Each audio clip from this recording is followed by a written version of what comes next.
Hello again, everybody. Gary Ferman and Matt Shodell here, and today we are talking about the future of the defensive back position at Miami. And if you like this content, and you like what we produce on a daily basis, hit your subscribe button, hit your like button. It helps us with the algorithms at YouTube.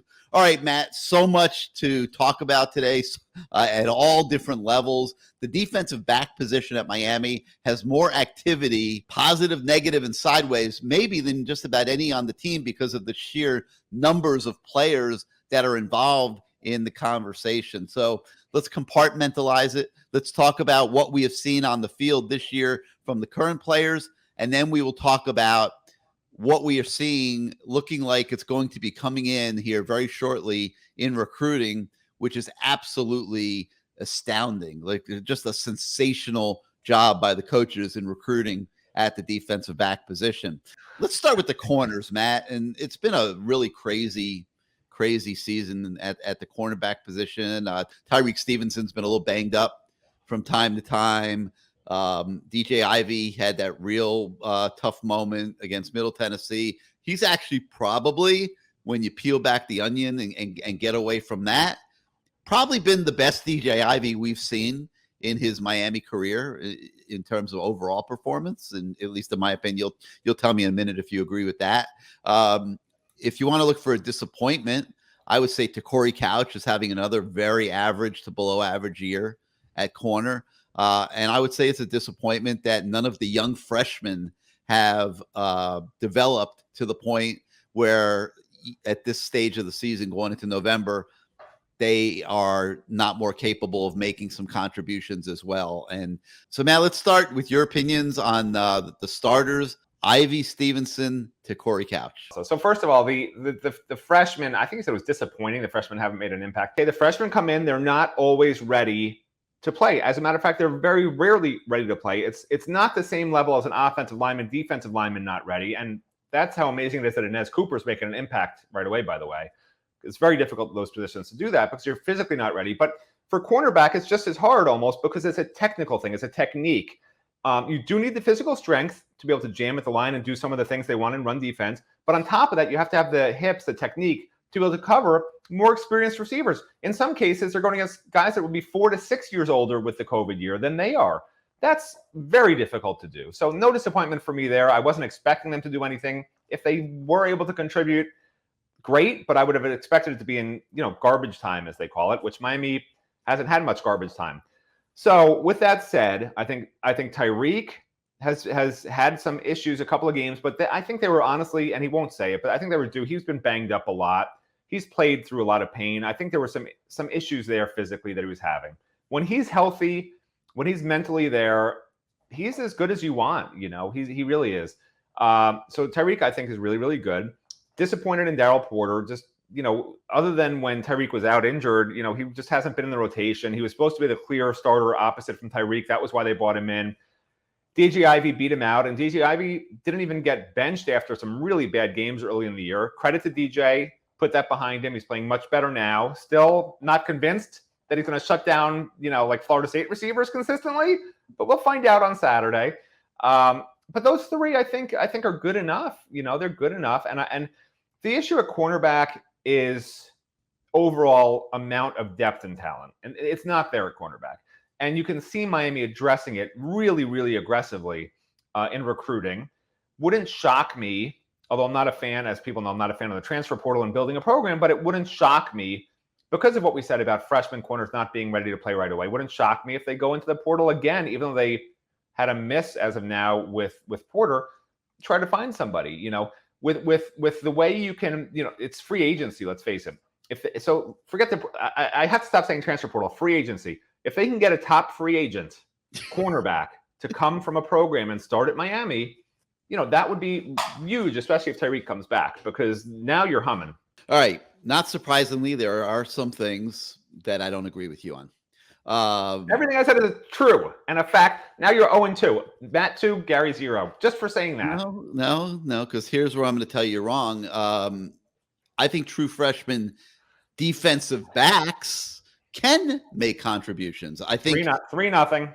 I think it's harder for linemen that are true freshmen to contribute, and that's where Inez Cooper has been amazing in I agree with that. the pace of his development. So I agree with you on that. We'll call that a wash on your little scorecard you got working there now. 4-0 for using the word wash, because we know you don't wash. Unbelievable. But, you know, when I'm looking at Graves, Harris, and Rogers, I think that they could have developed to where they could have contributed this year, and they have not.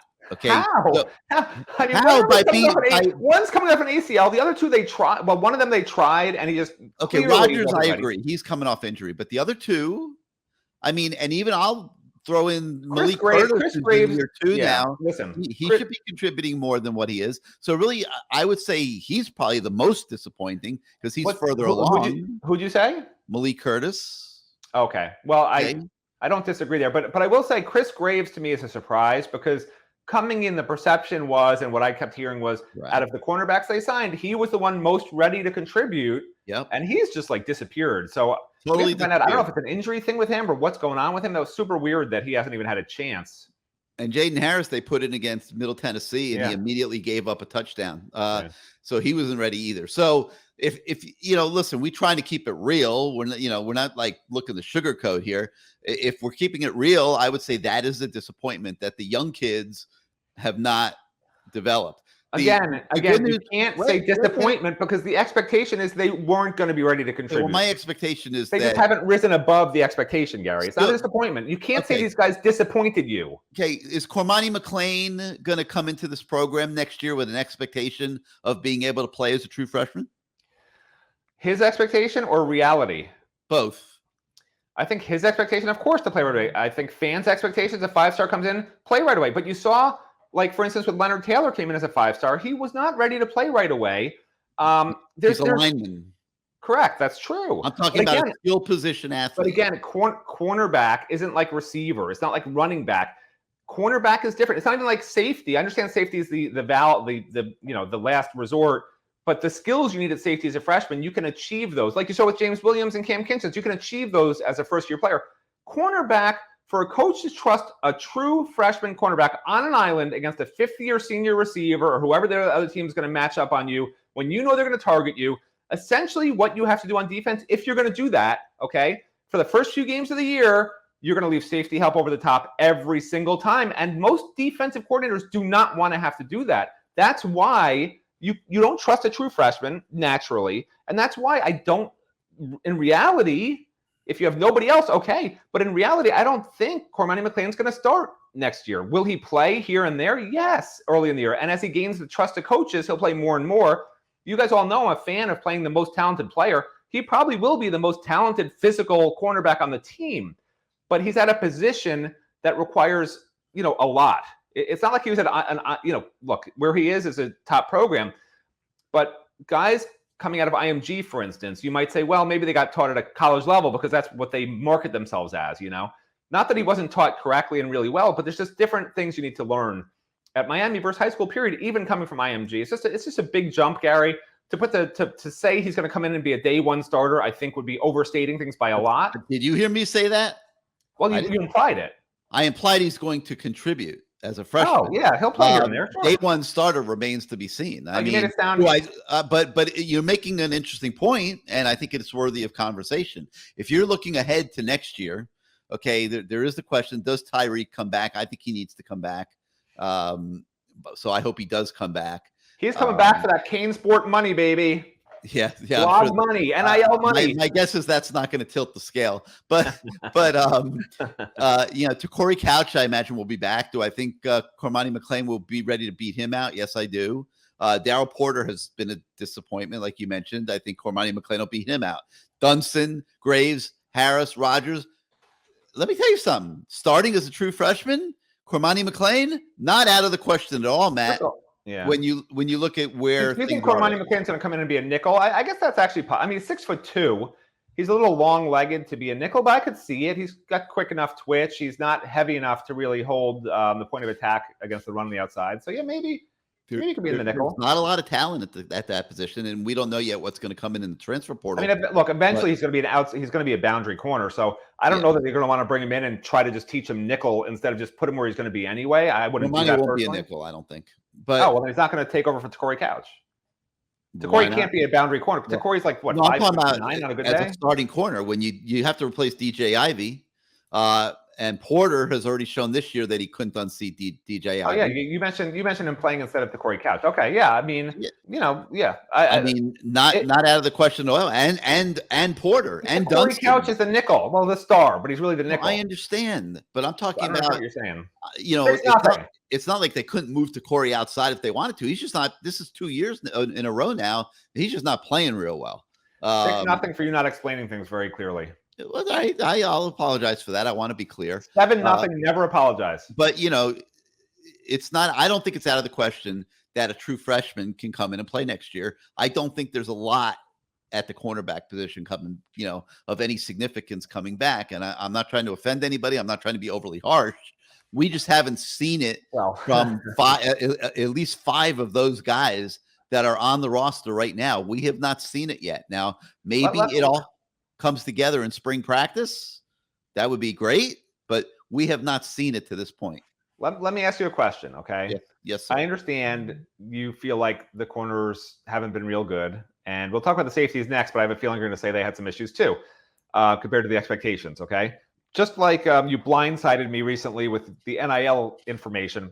Do you know how many touchdown passes Miami's team has given up this year, and how many interceptions Miami's team has given up this year? Take your best guess. The stats are probably not that bad. The stats are probably not that bad. And it was and it was funny because somebody was alluding to that in this week's press conference with Kevin Steele, and he got very defensive and came back at the reporter that was suggesting that they had problems based on the 6 deep balls that they gave up. And there's some truth to that.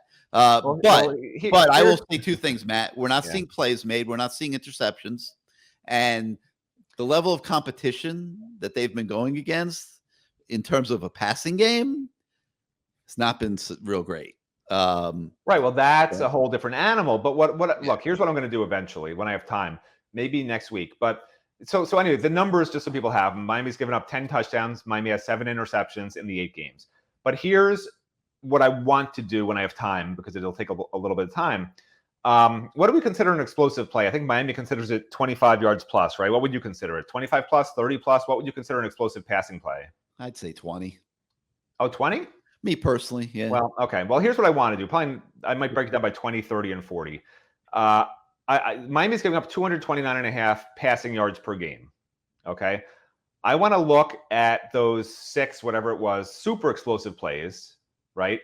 And just take them out of the equation. If you take them out of the equation, does Miami rank in the top 15 in pass efficiency defense? I think they might in the country, which if it's the case, is that on the coordinator? We have to sort of look at those plays. But from what I remember from some of those plays, there were just miscommunications. Guys seemed very confused. There should have been an explosive play last game perfect example where I think it was DJ Ivey ran into Al Blades because Al Blades was trying to cover a guy in the flat and just basically took DJ out of the play. And then, of course, Virginia sucking overthrew the ball on an easy deep touchdown. But I have a feeling that, Gary always likes to say, if not for this play, Miami would be 6-1 or whatever it is, 7-1. If not for those 6 plays, I have a feeling Miami has a top 10 secondary, and I'm going to look at it at some point, and I'll be really interested to see. And of course, the FSU game, maybe statistically. That's what I mean. I don't think in reality. Let's be honest. That's what's interesting, right? Because we're sitting here saying how this cornerback group is deficient. In a minute, we're going to start talking about the safety group and how Avante didn't pan out and how James and Cam should be playing better and making more game-changing plays. We're going to be talking about that. Yet somehow, this secondary is 6 plays away from probably being a top 10 or top 20 efficiency-wise, against the opposing quarterback defense in the country. And the opposing offense has been great. I get it. But still, that's not bad. If you take those 2 plays that Cam Kinchins gave up in the North Carolina game out of the equation, our conversation about Cam Kinchins is distinctly different than it might be here now. Correct? I mean, it's not number one, they're not being challenged very much, quite honestly. I mean, Virginia was, hit a couple pass plays, but I would hardly call Virginia a passing game challenge. to the Miami defense on Saturday. They just weren't. Duke got by with a quarterback that was running most of the time. North Carolina was a challenge. You saw what happened. They gave up the 2 deep balls that turned the game. Middle Tennessee was a challenge, unfortunately. Well, we saw what happened there. So they have an A&M was a little bit of a challenge, but like we haven't seen many challenges. Do you know who the top 3 players on the team in terms of missed tackles are? Who? Well, 2 of the top 4, I should say, I guess. Who? There's the vast majority of the team has 6 or fewer missed tackles on the season. There's 4 players who have 8 or more. Okay. 2 of those players happen to be safeties. Okay. Which is the one position that you want to have the fewest missed tackles, right? But they're also getting the most opportunities, I think, also. But go ahead. So James is 1. James has missed 9. Cam has missed 8. Okay. And their missed percentages, by the way, which you say they're the most, they have a missed percentage statistic on this is all off Pro Football Focus. So Cam's missed percentage is 20% and James's is 19.6%. By comparison, Corey Flagg, 12.8%. To Corey Couch, 14%. Wesley Bassant, 18%. Jaden Harris, 100%. That's true. He missed 1 tackle on his 1 rep. But anyway, you get the idea. It's not ideal. It's not ideal. You don't want to be that high in your missed tackle percentages. Okay, so we've acknowledged the issues at corner. We are now acknowledging the issues at safety. At safety, you have 8 guys on the roster right now. Al Blades is a 5th-year redshirt junior. I believe he can come back 1 more year. Kinchins is a sophomore. He'll be back. Avante Williams, that one's going to be interesting. He's been a little bit of a disappointment. James Williams obviously will be back. What does Brian Ballum do? Okay. Brian Ballum is a guy now for 3 years who I've heard good things about from coaches, but then it never shows up on game day. Does he go into the portal? Does Jalen Harrell go into the portal? Does Keyshawn Washington go into the portal? Does Markeith Williams, even though he's young, we haven't heard him mentioned at all this year on any front. Like, does he go into the portal even? Like, I think there's going to be 20, 25, 30 guys on this team going into the portal. Some guys are going to have to go. And I think some of them are going to be from this defensive back position. Does Malik Curtis go into the portal? Does Isaiah Dunson go into the portal? And then there's, Graves, Harris, Rogers. They're young. They'll probably stick. But the point is, I think we are going to see some defensive backs go into the portal. And I think the clues to that are in the way Miami is recruiting the defensive back position. Anyway, so Miami has 9 graduating seniors. Okay, everyone else is eligible to come back. I don't see a lot of people on this team that are going to want to go to the pros early. Maybe Akeem Messidor. Maybe. I don't think anyone else, it would behoove them, to use Gary Ferman's vernacular. And he might be better off coming back too, even. Yeah, I agree. So 9 leave. Okay, let's say 9 leave, which is probably about right in a normal year, right? And everyone else can come back. Well, Miami has, I think, 20 commitments. They're going to get more. They're going to probably wind up with a class, I would say 25, somewhere in 25 to maybe even 25 to 30, because there's a February signing day. They always identify more guys in January. The recruiting never stops. Let's just conservatively say 25. I think it'll be more. 25 commitments. Okay, so now right there alone, if my math is correct, you're jettisoning 16 players who would be eligible to come back, whether they leave on their own and want to leave, whatever, but that's 16. And then you need another 10 spots for transfers, probably. Correct. So there's your number. You hit it on the head with 25, just completely luckily. Okay, yeah. That's 26 if they take 10 transfers that have to leave the program. That is, let me get out my calculator here, my mental calculator. They're at the 85 limit, by the way, so there's no wiggle room. They are at the 85 limit.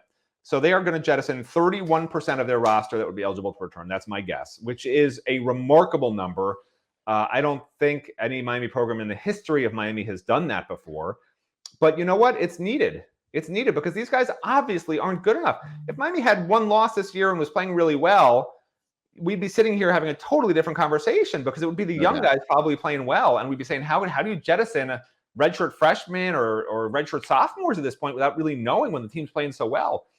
So it's almost a good thing in a way that they're playing badly because, again, if you're taking guys who are helping you barely eke out wins against who have they lost to, all those teams that are just average teams that they've lost to, that they could have won, like Gary likes to say. If you won those games by a point, by 2 points, the charade of the 10-win season, when you were barely winning games but your team wasn't good, if they fooled everyone to think this was a potentially great team, that would have set this program back probably 2 years, because this is a year, the first year for coaches is always a great year to get recruits, because they can tell those recruits, you're my guy. You're the first full cycle recruit that I want in this program. You're my guy. You will be playing here. You will be a star. You will help us rebuild, et cetera, et cetera, et cetera. We will get you cafe con leche to have with Mario Cristobal every morning in his office. It will be awesome. And they flock. They flock to you. And that's what they're doing.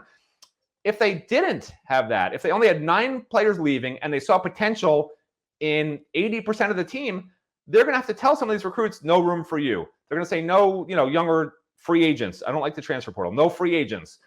And when that happens, the next year comes along and you're losing those games by 2 points and 1 point. You realize, oh, wait, we made a mistake. Now you just set yourself back a year. So thank God. Thank God the team's struggling, right, Gary? Aren't you happy the team is struggling and they can finally do what they need to do and revamp the whole roster? So anyway, obviously if all these guys are going into the portal, it's because there are reinforcements coming in. And you look at the recruiting class right now, that includes Cormani McClain, Antoine Jackson, and Robert Stafford.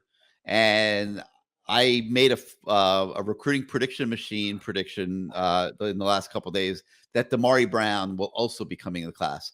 That's 4 young defensive backs that I believe will be better than this whole crew that we just talked about. Okay. Is that such an amazing? So they're going to be average to a little above average. That's what you're saying, Gary?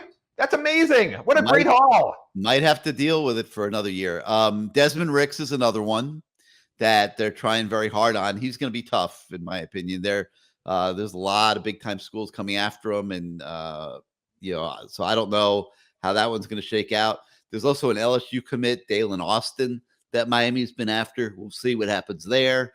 But there are strong reinforcements coming in. Is basically the situation at corner. Now, safety, we don't know. Does Caleb Spencer, the recent commit, who's like a hybrid kind of linebacker type player, does he fall back into a safety type of mold? That remains to be seen. Do they look for a safety in the transfer portal? In free agency. Stop saying that. I don't want transfers. I want free agents. In the transfer portal / free agency. Yeah, they probably do, I think. There's a kid by name Tyler Scott that Miami's recruiting. That's also a possibility. But safety is a little bit more in flux, Matt, than corner. I like the talent I see coming into the program at corner. Miami's got a big problem at safety, And the reason I say a big problem is because it's easy right now for them to recruit at cornerback. There's not a lot of top-end talent. And what they do have at corner that's going to return, DJ Ivy's graduating. But, you say, look, guys, we have Tyreek Stevenson. Every other job's open, assuming Tyreek even comes back. That's a huge selling point for recruits.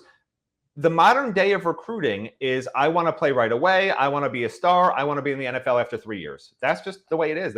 These recruits think they're the greatest thing in the world, which they should, because that's what every recruit always thinks. But now to go with that instead of the old school, I don't mind, I'll redshirt, get stronger, faster, whatever, behind this NFL guy, learn from him. And then as a redshirt freshman, I'll be able to compete to start. I'm in this for the long haul. No, that's not how they look at it anymore. So easy to recruit at cornerback right now, between NIL and opportunity, right? NIL plus opportunity equals commitments. That's the formula that Mario Cristobal is using, along with great recruiting, obviously. But at safety, you got a little bit of a problem because you've got 2 guys who Miami coaches cannot convince a recruit they're going to start over, which would be James Williams and Cam Kinchins. They're both sophomores. Hypothetically, they could be here for 2 more years, and no recruit wants to wait behind these guys for 2 more years. And that's it. So the issue here is they're very, very thin at safety. They might, if they're smart, try to convince recruits, we're going to move James Williams to linebacker, and there's an open spot. Look at our depth chart. We only have 3 real safeties coming back. One of them's moving to linebacker. You can play right away. That's the only selling point. But it's an issue. It's an issue to try and convince top safeties to come here. And it's why you're not really seeing a lot of traction, even with the local guys that Miami started chasing, the St. Thomas kid, and there's others they've gone after at safety that just aren't interested. Because Yeah. all you do is look at a depth chart and you see 2 stars at safety who are only sophomores. Yeah. And you say, will they be gone after the junior year? Will they come back for their seniors? I'm going to be sitting for 2 years, barely ever playing. I'll go to Oklahoma. I'll go to wherever. I don't know the Oklahoma's depth chart, but there's programs out there that are top programs that are going to have seniors that are leaving at safety, where this player might say, I'm better than that roster, and I'll play Would right you be away. shocked if Avante Williams went to the portal? I wouldn't be surprised at all. So yeah, so I think that that we're onto something here, and we've laid it out probably as best we can. But this is an interesting position right now because yes, there's a lot of numbers there. The question is, how much quality is there? How many NFL players are playing defensive back for Miami right now? Ask that question when you look at the current state of the defensive back position at Miami and try to look into the future like we just have. All right, that's going to do it for today for our look into the future at the defensive back position. We thank you for joining us. As always, hit that subscribe button, hit the like button. We really appreciate it, and we'll see you next time, everybody.